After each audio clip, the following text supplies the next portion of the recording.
not so far. Lapit kayo konti. Move closer so that I don't shout at that. Okay na. So let's go for the head. Rotate 360 degrees. And then reverse. Good. Last two. Rotate again. And reverse. Now, settle your head directly on top of forward.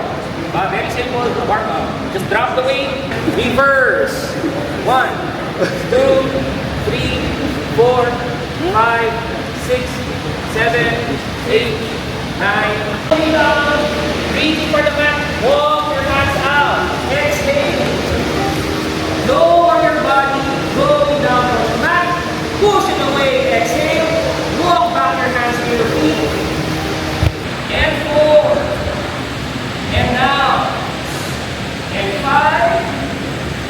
And down. And 6. And then down. Single balance. And then down. Last one. 110%. Good. Rolling up.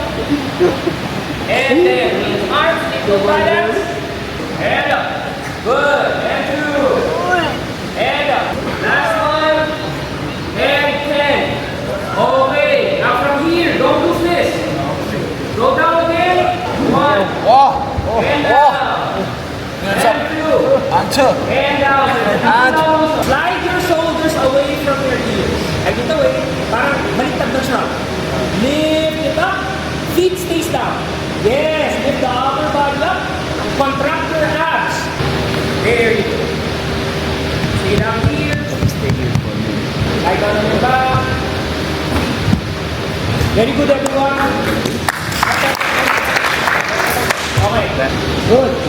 And then reach, if you can reach for the shin, so the stretch will be felt on the on the number 4 leg, the right leg, if you're bending the right knee.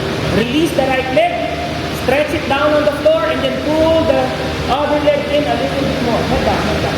Switch the leg, place the right leg, pull it in again, keep your head. Pull both legs in, wrap your arms around your shins, good. And then this is the time to lift your head. Lift your head off, and then round your back as much as you can. One last time. And contract your abs. Lift it up, shoulders down, lengthen the neck. And then push your hips back to your friend. And sit again. Stay with your elbows beside you. And thank you for your concentration. Break the days. Thank Thank you, coach. Thank you. Thank you. Sleeping na.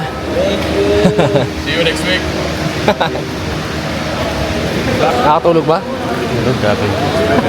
Yoga, Pilates. Meron pa. Trabaho muna tayo.